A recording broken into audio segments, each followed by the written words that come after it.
You are Locked On Bulls Postcast, part of Locked On Sports Chicago on the Locked On Podcast Network.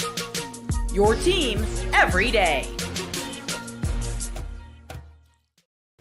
Welcome into the Locked On Bulls Postcast here on the Locked On Sports Chicago YouTube channel. My name is Joe George, longtime Chicago sports fan. You find me on Twitter at JoeGeorge92. We're here for you after every single Bulls, Bears, Cubs, and Notre Dame game, including throughout the entire college football playoffs, or as long as Notre Dame can make it. But we're here with you to talk about the Bulls today as they win this game 127-108 over the Washington Wizards in Game 3 of NBA Cup Group Play. Today's episode is sponsored by BILT. Start earning points on your rent you're already paying by going to joinbilt.com/lockedonnba. That's joinbilt.com/lockedonnba. So let's talk about this Bulls game tonight. They win 127-108. There's a lot of stuff to get into, even in a game where, look, we're going to start it off on the show today talking about this kind of Jeckyll Hyde performance that we saw from the Bulls. Just some weird things that happened in this game, first quarter versus second quarter free throws and fouls versus what happened in the third. So we'll go through that as the Bulls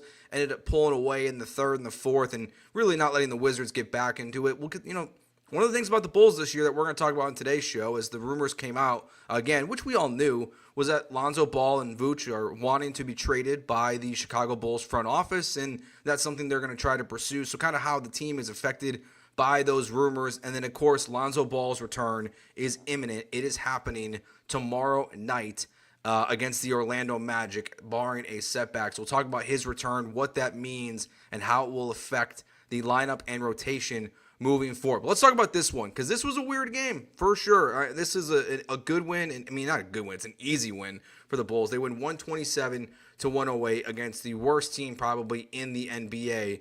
So the game starts off really slow for the most part for the Bulls. Now, Nikola Vucevic, he's cooking early. He's got 6 of the first 10. He's beating up Sarr. He's going against the rookie who looks like he needs to eat 13 cheeseburgers to put on some weight. But Vooch is going to work early. And then the first thing that kind of catches my eye here in the first quarter is, and we heard about this from before the game, that Billy Donovan was going to take a little bit of a different approach with some of these back-to-backs. And the Bulls, my gosh, I feel like we're doing these all the time. They got the one tonight and tomorrow. They got another one next week as well, I believe. So the Bulls are just all over the place with these back-to-backs. So what Billy Donovan does is he takes out both Kobe White and Josh Giddey with 7 minutes and 48 seconds left to go in the first quarter. My first note that I took down after that was, this is terrible basketball. Like on both sides. It was slow, missed shots everywhere, and the Bulls ended up down at the end of the first quarter, 29-21.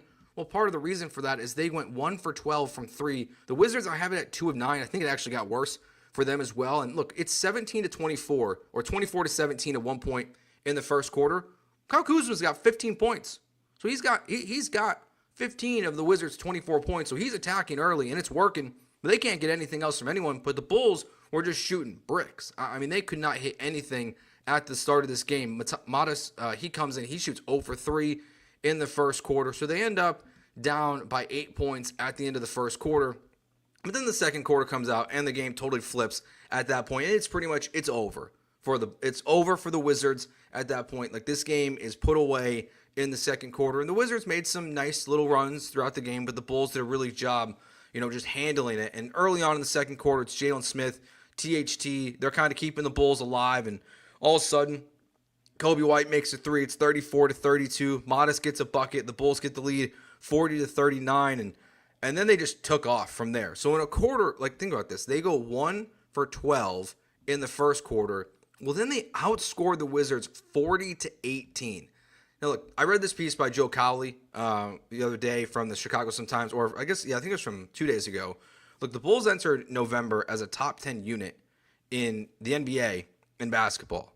They're leaving 28th. Now, that might move up in a game like this where you hold the Wizards to 108 points, which is below the league average.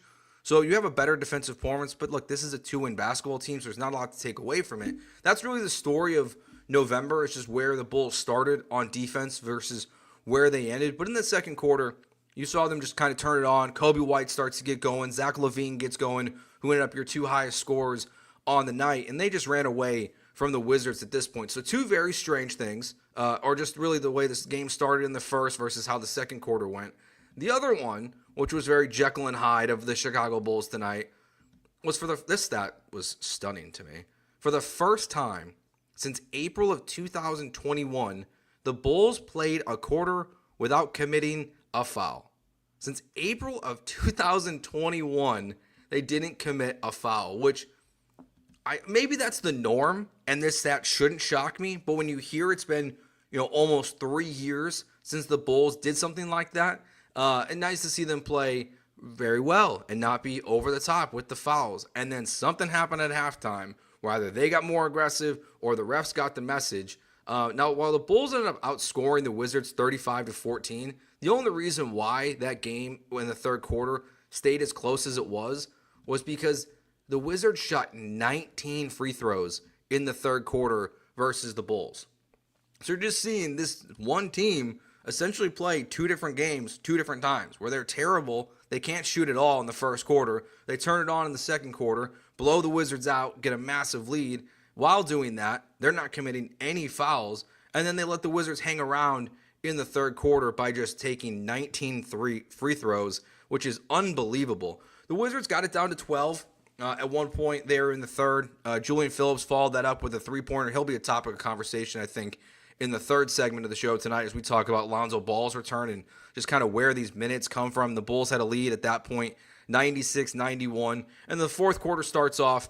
THT gets the first 5 buckets. 5 points. He gets an assist as well. He's fun to watch. Like, he's just this giant bowling ball out on the court. Not really a ton of minutes for him, obviously, this season. But when there's been injuries, when they've needed him on a night like tonight where Billy was going a little bit deeper into his bench, so we got good, solid minutes from Taylor Horton-Tucker as well in this one. So the Bulls just kind of keep it going against the Wizards. And look, we saw them make a 9-0 run there in the fourth quarter, but the Bulls had it, pretty handled. At one point, even Sarr got it back to 11 at this point in the game, but they just kept going back and forth, and they shot 35% from the the three-point line tonight. They did out-rebound the Wizards, which feels like that will be a rarity that we see throughout the Chicago Bulls this year. They're 8-11 now. This is a game that, for me, you chalk it up as expected. Terrible basketball team, the Washington Wizards are. The Bulls, at worst, are mediocre, and this is how this game is supposed to go. I'm curious what people think about the ending of the game.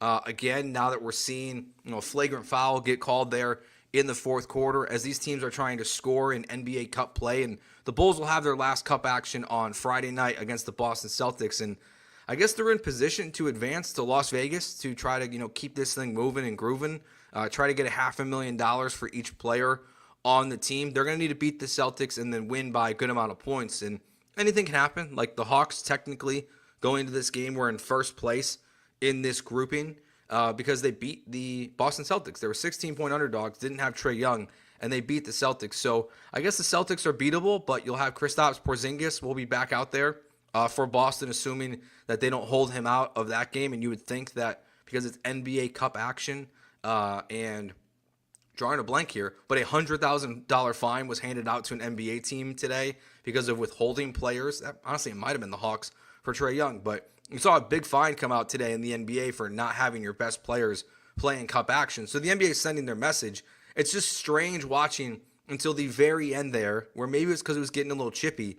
You're seeing these teams try to score points in a blowout because it matters. So it's a very odd, just an odd format still. Like, I'm not totally in or out of the NBA Cup. It still feels super gimmicky to me, honestly. Like, I think if they just took the court away, I would feel a little bit different, but it's just so cheesy, and these aren't the worst ones we've seen. If you haven't seen it, I highly encourage you to go look at what's happening in Minnesota tonight. They have this like Nickelodeon slime colored court. It's disgusting. It's one of the most atrocious things I've ever seen for an NBA game, but they're trying to make this thing as relevant as humanly possible. So the Bulls get the win tonight, 127-108. Vooch puts up 19 with the 12 rebounds. So I believe that's his 11th double-double of the season. Only 1 for 3 from the three-point line. Does feel like he's struggling a little bit just with his jump shot. It's, 9 for 14, like that sounds great, but not the, biggest Vooch nights. And it really felt like when he scored 6 of the first 10, he was just going to be able to have his way with Sarr this entire game, and we could have seen Vooch do even more. But Kobe White has 21 points, 8 rebounds himself, and he has in 31 minutes. Zach LaVine has 18. Io has 12, still really struggling from the three-point line, 1 for 4 tonight. And Josh Giddey ends up with 11 points and 8 assists and 4 rebounds. Only 1 three-pointer tonight for him. I'll take that. But he did go 7 for 8 from the free throw line. So that I very much appreciate. But I mentioned Taylor Horton-Tucker earlier. He ended up with 13 points tonight on 5 of 6 shooting. Just kind of, like, I just enjoy watching him out there. I remember watching him at Simeon and seeing him now with the Bulls, and it's fun. And I don't expect to see him playing much when Lonzo Ball returns. Not that they play the same position, but, well, guys are going to lose minutes. We will talk about in the third segment of the show tonight. But we're going to talk a little bit more about this game and what we saw from Zach LaVine, Vooch, Kobe White on a night that I think is important for Bulls fans that still want to just enjoy this season as much as possible. But the rumors are floating out there again. It was reported that the Bulls are going to try to trade Vooch and Zach LaVine. And this isn't usually that type of show. Like, we just talk about the games. But the hardest thing about the Bulls is that I love watching them, and I don't want to see the players just totally kind of quit when those rumors are floating around. So we're going to hit on that next, just what we saw from those two guys tonight and the rest of the team as well. Continue that on tonight's show of the Locked On Bulls postcast here on the Locked On Sports Chicago YouTube channel. All right, let's talk about BILT right now. Once I get my copy points open. For anyone who rents, if you haven't heard of BILT, you're about to thank me. Earning points on rent is now a reality when you pay your rent through BILT. You don't even have to check with your landlord to start earning points that you can use towards flights, hotel stays, fitness classes, and even your next rent payment. Let me break it down for you. There's no cost to join BILT, and as a member, you'll earn valuable points on rent and on your everyday spending. BILT points can be transferred to your favorite hotels and airlines, and even the ones you haven't heard of. There are over 500 airlines and 700,000 hotels and properties around the world where you can redeem your BILT points. Toward points you can also redeem towards a future rent payment and a unique experience that only BILT members can access. So if you're not earning points on rent, my question is, why not? Start earning points on rent you're already paying by going to joinbuilt.com/lockedonnba. That's joinbuilt, BILT.com/lockedonnba. Make sure to use our URL so they know we sent you. Joinbuilt.com/lockedonnba to start earning points on your rent payments today. Also, today's show is sponsored by Robinhood. With Robinhood Gold, you don't need a silver spoon to eat up the financial favors of the 1%. Robinhood Gold allows others to get the rates and perks usually reserved for the high society. Now the resourceful individual with Robinhood Gold can earn the very liberal rate of 4.25% APY on uninvested cash and be rewarded with a handsome 3% retirement boost on IRA account contributions. Robinhood Gold provides the privileges of high net worth for any net worth. These generous benefits are now available for only $5 a month. The new gold standard is here with Robinhood Gold. Sign up at Robinhood.com/gold. Terms apply. For product-specific disclosures, visit Robinhood.com/gold. Investing involves risk. Rate may change. Gold membership is offered by Robinhood Gold, LLC. So tonight's game does mean something for me, just for the fact that I want to enjoy these Bulls games as much as we can. We are probably on the final stretch of games in which both Zach LaVine and Nikola Vucevic are going to be members of the Bulls. My guess is that when we're doing these shows in February, after the trade deadline, they're going to look different. They're going to feel different. We're going to be focusing basically on what Dalen Terry, Modest Buzelis, Julian Phillips, what those guys, Kobe White, Io, what they're bringing to the lineup on an everyday basis. And if it's not clear before this game, and that's why it also kind of matters with this game tonight, is if your hope is to be in the top pick sweepstakes, you're so far away from that. The Wizards are a 2-win basketball team. And even though, Vooch started off tonight's game strong and he ends with 19, and LaVine played well, ended up with 18, 4 of 8 from the three-point line. Those guys are plus 48 combined on the game tonight. So we're just seeing the Bulls have easy success with Vooch and LaVine in this one. This is going to be a first for the show. Can you go, please, Joseph? I know we're doing a live show right now, buddy. Here you go. Go back to your room. Welcome to my house here doing this show. If you're on YouTube, little surprise there for you. Thought he was asleep.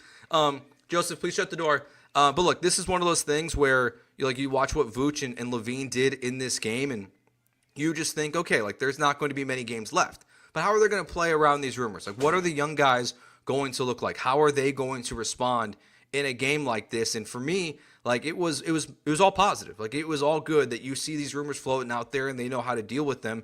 That is the job of Billy Donovan in this game, of just like what you're going to see.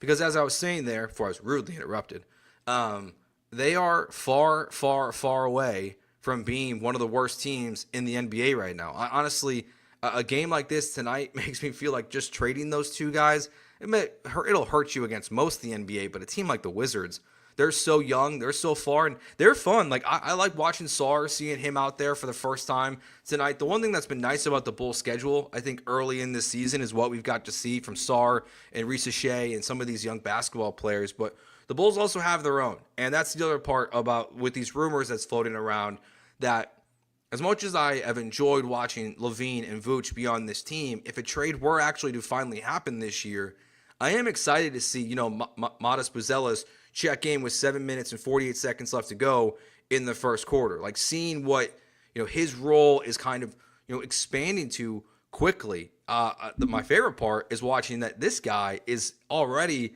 a full-on business decision in the NBA. We saw it tonight where guys are seeing him go up for dunks, and they're moving out of the way as quick as humanly possible because they do not want to be on a poster from Modest Buzelis. So that's another thing from tonight's game where, as we just kind of hear the rumors of what is next for the Chicago Bulls, it's just to kind of keep an eye on what these young guys are doing, because I do enjoy, like, as much as I love watching Zach LaVine play basketball, and while he's never going to win anything of value in Chicago, while he's a member of this team, it'll be a weird point if he actually is traded this season. I feel like we do have to say if, because I feel like we've been going a couple years now where we've been hearing these rumors that the Bulls want to trade certain guys. But we've seen Ayo also, on another positive note, while Patrick Williams is out, really step into a good role with the starting lineup. And that's where, like, when you think big picture about what these shows would look like in February, it's like, well, Patrick Williams will hopefully be back by then. Obviously,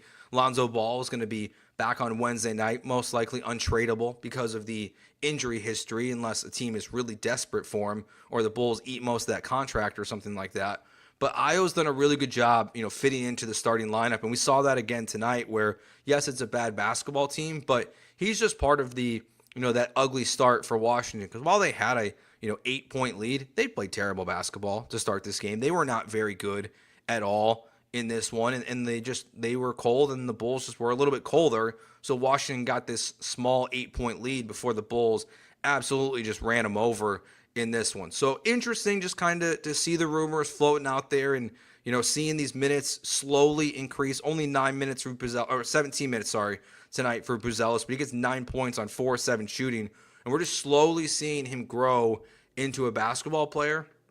And that looks like he's going to fit well into the NBA. I'm still not, obviously, none of us know like what his peak is going to be, but it does just seem like as a slasher, and if he can get that jump shot down, he can be really effective. Because like we saw in moments in, throughout all of the games so far he's played, he always has these little flashes, but you see him, he's so long and lanky that he can go up there and block shots and affect shots and make them contested. So just, I'm curious what that looks like tomorrow night, what that's going to be with Lonzo Ball, with his return to the lineup, if that will have any trickle-down effect with all the guards that are on this team as Lonzo Ball returns to the lineup. And we're going to hit on that next here because it is exciting that Lonzo's coming back as a team that, in case they don't trade Vooch and Zach LaVine, like they are going to be a team that if they're going to be contending for a play-in tournament, if that's what, it ends up being post-trade deadline and, they don't make these deals, Lonzo Ball should be a contributing factor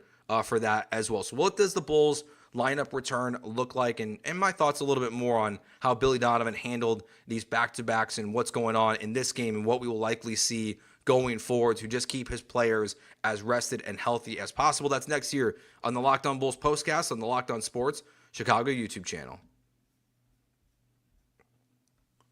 We've all been there. We've all been there. Buying underwear, not comfortable, need to make a change. But look, it's the right time to make a change. I did recently. I started wearing Skims. I go with the Boxer Brief Cotton 3. All my fellow dads out there, we know, like, it's comfort, ease, whatever it is. I got that, you guys, if you're watching, you met him. He just walked into the office here as we were doing the show. So I tried Skims 3 Boxer Briefs, and it's everything I've loved about the classic Boxer Briefs. But honestly, it's better. They're the perfect weight, the perfect classic cotton feel, and the design is nice and simple, just how I like it. From this dad, I always recommend going to Skims. And like I said, the Cotton 3 Boxer Brief is my go-to. You can shop SKIMS Mens at skims.com/LockedOnNBA. Let them know that we sent you. After you place your order, select podcast in the survey, and then select our show. I believe that'll be Locked On NBA, not Locked On Sports Chicago, or Locked On Bulls, if it's there for you as well in the drop-down menu that follows. And if you're looking for the perfect gifts for the whole family with those holidays coming up right here around the corner, Skims just launched their biggest holiday shop ever, which is also available at skims.com/LockedOnNBA. So the last thing from tonight, we mentioned it a couple times here briefly, but let's dive into it a little bit more, because I really was, before the game, when we're getting the reports about how Billy Donovan's going to shake things up a little bit with these, back-to-backs, and how he's going to try to give his guys a little bit more rest here and there, during these back-to-backs, because like I said, it feels like the Bulls are playing them weekly, and that will obviously slow down. But we have seen, a couple nights ago where Kobe White felt like he was in there almost the entire first half. You're seeing these guys play usually until like the full lineup's usually out with like 4.5 minutes left to go in the first quarter. So tonight, when normally just Josh Giddey comes out of the game with 7:38 or 7:48 left to go in the first, we also see Kobe White come out at that point. And what I like about it is who came in. I like that we saw Modest come in along with Dalen Terry, which are probably your two best bench players at this point in time. Those two guys and Jalen Smith. So they've kind of established themselves in this role as coming off the bench and being the first guys there. I really love Dalen Terry. Like, I'll continue to talk about it, that if he can start to just play under control a little bit more. The Bulls also keep doing this weird thing. He did it tonight. They keep stepped out of bounds. I don't know if I've just not noticed it as much, but it does feel like the Bulls, at least once or twice a night, are stepping out of bounds on the baseline. Maybe that's a nothing burger and I'm overthinking it just a little bit there, but just something that's happening quite frequently that I've just kind of caught attention to. But Modest and Dalen Terry come in with 7:48 left to go. And the only thing that I think will be different from tonight till tomorrow is I'm going to assume that when that happens tomorrow night against the Orlando Magic, and we'll be here live on the Locked On Sports Chicago YouTube channel, hit that subscribe button if you haven't done so yet. Here after every single Bulls game, win or lose, post-trade deadline or not, we'll be here for you. Is that my guess is that it'll be Lonzo Ball coming in early in that game tomorrow night alongside Modest Buzelis. It could be, Lonzo and Dalen Terry coming in, for Kobe White and for Josh Giddey, like we saw tonight. But I think Lonzo will go back into his role being like one of those first guys off the bench, and we maybe even we'll see a bigger change. Like maybe we'll see three guys. Maybe we'll see Ayo come off the court as well, just specifically on nights on a back-to-back, which the Bulls have another one of these next week. So just something intriguing to kind of, as we continue to see, the Bulls still have yet to play a really competitive fourth quarter game since Patrick Williams has been out, where when he was in, we were seeing Ayo close instead of Josh Giddey. So now I'm still very curious, will Lonzo Ball be a guy that as he returns, if he starts to shoot the ball well, could he be someone that closes in the fourth quarter of games while Patrick Williams is out instead of Josh Giddey? So something that's the one that maybe now there's the puzzle pieces, because with Lonzo, I felt like a nice surprise today when they announced that he was, barring a setback, which with, no offense to Lonzo, anything's humanly possible. Setback is very much on the table. But, what does the closing group look like? And maybe we'll see it tomorrow night against the Orlando Magic. That is a team that the Bulls, they play tough, and they beat them earlier this year, and that is the game in which Paolo Banchero was hurt, and he's out until at least mid-December. So we will not see the Orlando Magic again at full strength in tomorrow night's game. But Lonzo comes back tomorrow, and then big picture, outside of just the first guys in, first guys out, and in these situations of back-to-backs, of the who loses these minutes, watching a game like tonight, just kind of in the back of my mind, which is why we're talking about it here, It's just like, how different does, the minute rotation look like against the Magic tomorrow? Now, assuming Lonzo is in good shape, which I would imagine he is, and he's able to play, 15 minutes in this game. As much as I like Julian Phillips, I do wonder if he's kind of the odd man out in the rotation. Obviously, the minutes that THT had tonight can go to him. And maybe that's just the simple answer, but it's still just so many guards on this roster. And that's where, that's where the post-Levine world will be interesting, obviously, just because there'll be one less, guard eating up time for this roster. But Julian Phillips played 22 minutes tonight. Buzelis played 17. Dalen Terry played 16. THT played 16. So you can argue that, all those minutes just go to Lonzo right away, but the game wasn't competitive. So I would imagine that the guy affected by the most of this is Phillips. That's my guess, is that Modest Buzelis has kind of earned his spot in this rotation for Billy Donovan, and that they're going to let him grow as a basketball player this year. And that's one of the things I'm most excited about, too, with Lonzo's return against the Magic, is kind of seeing him and Buzelis on the court together, just like how that arrangement works. And the other one we have to watch out for, just frankly, because of his shooting performances, if Ayo doesn't start to shoot the ball a little bit better as the rest of the team gets healthy, as they are, constructed in this moment, you have to wonder if maybe we see a little bit more Lonzo as well. I doubt it, but it's just another one. Billy Donovan has a lot of options. To be honest with you, that's the one thing with the Bulls this year, the amount of guards they have, factoring in how to get all these guys the right amount of minutes and everything that goes with being the Chicago Bulls. Right now, it's a positive that Lonzo's back, but it's just, if I was Billy Donovan, that's not a headache that I would be wanting to have in this one. My name's Joe George. You can find me on Twitter at JoeGeorge92, TikTok and Instagram at Joe George Radio, live here after every single Bulls, Bears, Cubs, and Notre Dame football game on the Locked On Sports Chicago YouTube channel. If you're listening on audio, come on over. Come on, drop in the comments. We'll be interactive as possible. Hit that subscribe button. Hang out with us again tomorrow night after the Bulls take on the Orlando Magic. Thanks for listening. We appreciate you. The Bulls win 127-108 to move to 8-11 over their season with their victory, and 2-1 in Cup play against the Washington Wizards. We'll talk to you tomorrow night